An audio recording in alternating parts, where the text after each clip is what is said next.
Welcome to our first look review of the 2025 Dodge Charger Daytona, the electrified successor to one of America's most iconic muscle cars. Dodge has taken a bold step into the future with this all-electric beast, blending its heritage of raw power with modern EV technology. But does it live up to the Charger name, or is it just a flashy gimmick riding on nostalgia? Let's dive into the details, specs, interior, features, production timeline, and pricing, and see what this new Daytona is really made of. First off, the powertrain. The 2025 Charger Daytona comes in two primary trims at launch, the RT and the Scat Pack. The RT delivers 496 horsepower, while the Scat Pack cranks it up to an impressive 670 horsepower when using its PowerShot mode, a 15-second burst of extra juice that's activated via a button on the steering wheel. Both trims rely on a dual motor setup, with one electric drive module on the front axle and another at the rear, making all-wheel drive standard. Each motor produces 335 horsepower and 300 pound-feet of torque on its own, but software tuning dictates the final output.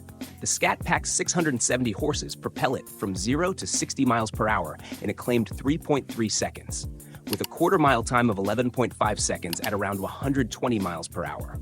The RT, meanwhile, takes a more leisurely 4.7 seconds to hit 60. Those numbers are blistering, no doubt, but here's the catch. This thing weighs a hefty 5,838 pounds for the Scat Pack and slightly less for the RT. That's nearly a half-ton heavier than a Tesla Model S Plaid, and it's a lot to ask of any performance car, electric or not. Underpinning this brute is a 93.9 kilowatt-hour battery pack with nickel-cobalt aluminum chemistry, powering a 400-volt architecture. Range estimates vary by trim and tire setup. The RT, with its narrower 18-inch wheels and all-season rubber, is rated at up to 308 miles per the EPA. Opt for the 20-inch performance tires, and that drops to around 270 miles. The Scat Pack, with its wider 20-inch staggered wheels and stickier rubber, manages just 241 miles. These figures aren't terrible, but they're not class-leading either, especially when you consider the Hyundai Ioniq 6 can stretch beyond 360 miles on a smaller battery. Charging speed is another mixed bag. At its peak, the Daytona can handle 183 kilowatts on a 350 kilowatt DC fast charger, taking it from 20% to 80% in about 33 minutes. That's decent, but lags behind competitors like the Ioniq 6, which can hit 80% in under 20 minutes thanks to its 800-volt system. On a Level 2 charger, expect a full charge in just under 6 hours, practical for overnight use. But Level 1 household charging is a non-starter with this battery size. Now, let's talk about what Dodge calls the Fratsonic chambered exhaust. This is their attempt to inject some muscle car soul into an otherwise silent EV. It's not a real exhaust, of course. It's a pair of speakers mounted under the rear of the car, powered by a 600-watt amplifier and tuned to mimic the rumble of a V8. At startup, it channels the eerie whine of a Chrysler turbine car before settling into a synthetic growl that shifts with throttle input. Does it work? Sort of. On the road, it's loud, borderline obnoxious, and you'll definitely turn heads. But it's also artificial, and the seams show. There's an audible glitch when it switches between cold start and idle modes, and the sound lacks the layered complexity of a real engine. Some will love the theater. Others will find it a cheap trick that underscores the Daytona's identity crisis. Thankfully, there's a stealth mode to shut it off when you just want peace and quiet. Step inside, and the Charger Daytona's interior is a clear departure from its predecessors. Gone is the dated cabin of the old Challenger and Charger, replaced by a tech-heavy cockpit that's equal parts retro and futuristic. The dashboard takes cues from the 1968 Charger with its layered design, but it's dominated by screens. A 12.3-inch central touchscreen running Chrysler's Uconnect 5 system, and a digital gauge cluster that's either 10.3 or 16 inches, depending on the trim. The Scat Pack gets the bigger display as standard, along with a head-up display, while the RT offers it as an option. The screens are crisp, and Uconnect remains one of the better infotainment setups out there, with wireless Apple CarPlay, Android Auto, Amazon Alexa, and a new EV-specific interface showing power flow and charging status. There's also a Dodge app for remote monitoring and charge scheduling, plus a digital key feature via NFC smart card. It's all very modern, But the graphics are starting to look a bit dated next to newer systems like Android Automotive. The center console nods to the past with a pistol grip shifter, a modern take on a classic Dodge Touch, alongside a start button and wireless phone charger. Seat upholstery mimics electric current patterns, a subtle nod to the powertrain, and the steering wheel is squared off for a sporty feel. Space-wise, this is a big car.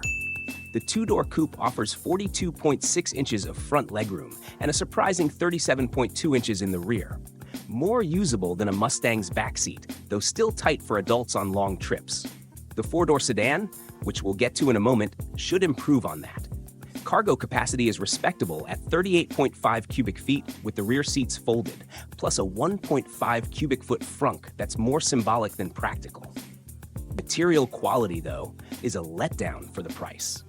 The RT starts with cloth seats, synthetic leather isn't even an option, and even the Scat Pack's upgraded cabin feels a step behind rivals like the BMW i4 in terms of fit and finish. At least heated front seats and a heated steering wheel are standard, and the Scat Pack's bolstered buckets offer decent support for spirited driving. On the tech front, the Daytona doesn't skimp on driver aids. Standard features include adaptive cruise control, blind spot monitoring, lane keeping assist, and automated emergency braking. Optional extras like a curbside camera for parking add convenience, but don't expect Tesla-level autonomy here. Audio options range from a solid 9-speaker, 506-watt Alpine system to an 18-speaker, 914-watt setup with a subwoofer for audiophiles. It's a well-equipped package, but the lack of real leather or a panoramic roof, available on some competitors, feels like a miss at this price point. Speaking of price, let's get to the numbers. The 2025 Charger Daytona RT starts at $61,590, including destination, while the Scat Pack kicks off at $70,190. That's a steep ask for a Dodge, especially when you consider the outgoing Challenger Scat Pack with its 485 horsepower V8 could be had for under $50,000. First-year 2024 models included direct connection power upgrade kits, 40 extra horsepower for the RT, 80 for the Scat Pack, as standard. But for 2025, those are optional extras, potentially pushing the Scat Pack past $75,000 with the track package. That package, by the way, adds adaptive dampers, 4-piston rear brakes, and drift donut modes for rear-wheel drive shenanigans. Fully loaded, you're looking at a muscle car that flirts with $80,000, territory where a Tesla Model 3 Performance or BMW i4 M50 might tempt buyers with better efficiency and refinement. Production timing is another key piece of the puzzle. The two-door Charger Daytona Coupe began limited production in mid-2024, with those early units trickling into dealerships by late last year. For 2025, the lineup expands significantly. Four-door Daytona sedans, both RT and Scat Pack trims, enter production in the first quarter of 2025 at the Windsor Assembly Plant in Ontario, Canada, alongside gas-powered Charger 6-pack models with their twin-turbo Hurricane inline-6 engines. Those gas variants, offering 420 or 550 horsepower, won't carry the Daytona name and are slated for a late 2025 sales start. The electric four-doors should hit showrooms by mid-2025, assuming no delays, with availability ramping up through the year. Dodge hasn't confirmed exact sales start dates for the 2025 models beyond early 2025 for the four doors, so expect more clarity as we approach summer. So, what's the verdict on this electrified muscle car?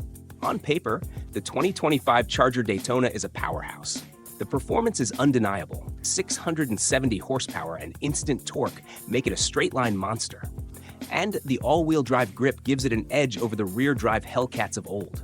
The tech is robust, the interior is a huge leap forward, and the styling nails that retro-modern balance with its long hood, R-wing aero pass-through, and ring of fire LED taillights.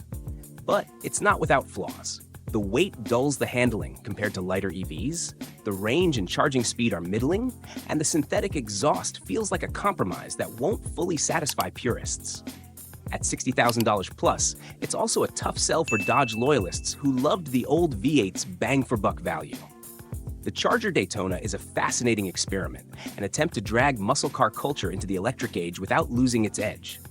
Whether it succeeds depends on how much you buy into the gimmicks and how willing you are to trade raw soul for refined power. For now, it's a bold first step, but it's not the unfiltered hooligan its predecessors were. So this is the 2025 Dodge Charger Daytona, a muscle car reborn, for better or worse.